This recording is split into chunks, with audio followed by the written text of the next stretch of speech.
Welcome back, we are the other guys, and today we're talking about what makes a bad PT. So check this out.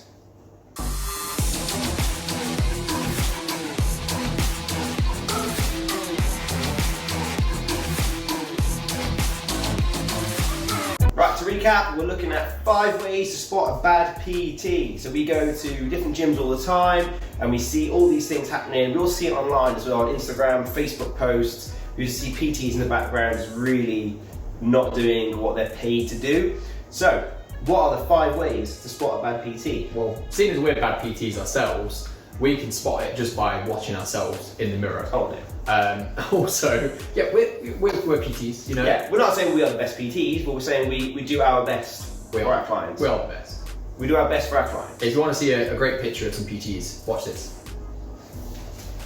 Anyway, so 5 ways of spotting a bad PT. What's the first one, man? Number one is the big one. It's that lack of interest as you see in that PT. So they'll either be on their phone, texting or whatever.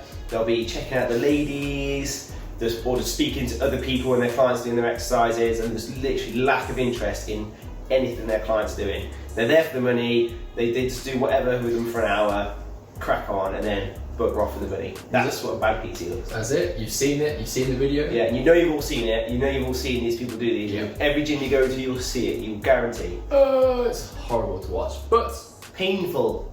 let's move on. 2. Never checks the form. Have you ever seen a PT in the gym where, you know, he kind of goes up to his client afterwards, high five, yes, this guy's amazing, and actually it was completely abysmal, atrocious. Yeah, squats on their toes, spine, their bum in the air, spine curdling deadlifts. yeah, squatting like a shitting dog. It's like, It makes you wonder, are they, going back to the first one, are they not bothered, or they're just really bad and don't understand technique themselves? yeah. So yeah, that's pretty much number 2. Not form checking. Is it? Move on. Good. Number 3 is no structure or goal based in mind when planning your sessions, or even not even planning your sessions really. So you're turning up, they're banging out 10 different exercises, as many exercises as they can in a session, just to get you moving, rather than actually saying, right, we're going to focus on getting a deadlift stronger, or whatever your goal is, and structuring workouts around your goal. Yeah. Have you ever had it where, I don't know if you guys have ever had a personal trainer where let's say on the first session, you know, it went fairly well, they start up some sessions, then after like 2 or 3 sessions, they keep turning up and they're going, what do I want to do today? Mate, you should know what flip you're going to do that day. If you don't know, get out. Yeah. You're not allowed. They should know what your goals are, so stronger deadlift, get faster, whatever it is, and they should be structuring your workouts around the goals. That's the way, that's their job, is to do the thinking for you. Do the thinking. If they're not doing that, if it seems like it's random crap every week, then... It's like, the best example I can give is like going on a bus and then the bus driver says, would you mind driving? Yeah. It's like, no, it's kind of your job. Do you know how to get to the next stop? Yeah.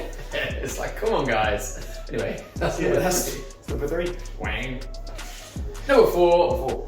Doing exercises that they can't do themselves. Yes. So what is that? What is that? That means, so they're asking you to do deadlifts or squats or any sort of movements that they don't, not confident in doing themselves. So when it comes to form checking or anything like that, they can't give you the information. You're asking them questions, they can't give you any information about this movement. So let's do deadlifts. Okay, how do we do deadlifts? Oh no, just do deadlifts. Yeah. They don't do deadlifts themselves, they haven't got a clue what they're doing. They watched a YouTube video last week. Yeah, it's always a plan they've researched online. It's deadlift is part of this plan. Not even tried it out before, and they don't understand the technique. It's like, oh yeah, so I watched this calisthenics thing, and we do some handstands. How do you do handstands? I don't know, let's do handstands. Just get up right. I don't know. Yeah, it's like, just by watching the video doesn't necessarily make you a good PT. Just by going online and researching an exercise that no one has done before doesn't make you a good PT. Yeah. Being competent and able to do technical exercises that you can get your clients then to do. Yes. Competency. And root cause analysis. So there's many reasons why every single client can't do certain movements. So a handstand, for example, there's certain reasons why one person can't do it, and another reason completely different why another person can't do it. So being able to identify that root cause and find ways to fix the problem so they can do the handstand, rather than just saying, just handstand better. Yeah, next week. So how are we going to improve the handstand? Oh, we're just going to do it again. Okay, but we couldn't do it last week, so what do we do different? So how do I change it? What exercises do I implement? Again, going back to that structure. Yeah. Implementing exercises to help you improve in the area you want to improve. If a PT doesn't have a specialism area, more often than not, they tend not to be very good at form. They just, it's good to have a specialism. So how to spot a bad PT is double check to make sure they have some form of specialism first. At least they can show you something well. Indeed. That's like 4B, isn't it really? A little bit. It's right, a little free one for you A then. little bit. Off plan, but still a little bit, yeah, free for you, free for you. That's what I do for all my clients. Good PT. Well, at the end of the day, when 6 pieces of machinery are taken, you have to adapt your session sometimes. Indeed. 4C. 4C. Can't adapt a session. There you go. We're free. Douche. Right. Let's move on to 5 before I get a D. Right. Number 5. Number 5. Potentially 5, B, C, and D. Who knows? Is they don't educate you, which is a big thing for me. I love to give my clients as much information as I can to help them outside the gym. So you're just turning up to a session, bish bash bosh, right, 30 quid, cheers, off you go, that's it.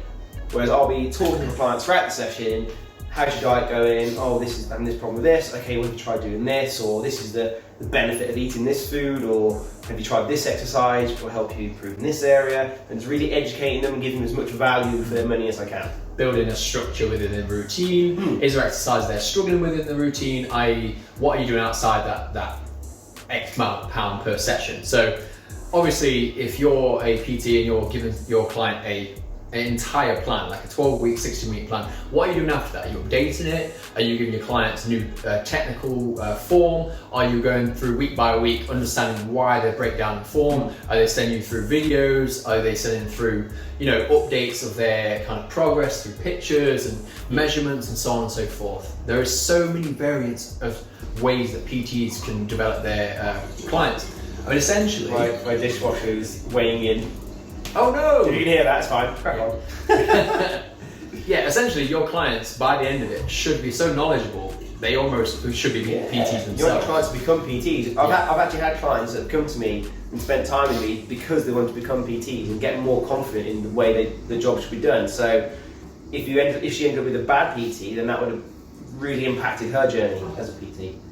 Yeah, a few of my clients have become PTs, and I don't actually know how they perform with their clients. I'm assuming they do well, but I don't actually ask them. I'm just assuming they're still PTs now, so they must be doing something right. Anyway, so that would be all 5. That's all 5. We didn't bish bash bosh. We didn't give them the D, or an A or B or a C that time. No.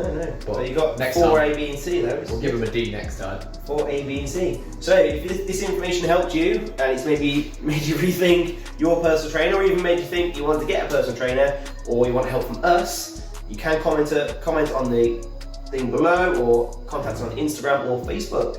Yes. So make sure you're subscribing to our channel, you're hitting like, you're commenting and sharing the love to everyone. And we also do online personal trainings. For those of you guys that don't know, we have different programs which we'll put down in the description below. 12-week plans. Yes, 12-week plans. Obviously, 24-hour services. So we'll message you back, and obviously we'll do up-to-date progress pictures with you, etc. If you want to do that and you want to know more about it, again, go to Instagram, message in the comments below, or simply just find us. Find us now. Find us somewhere in the world.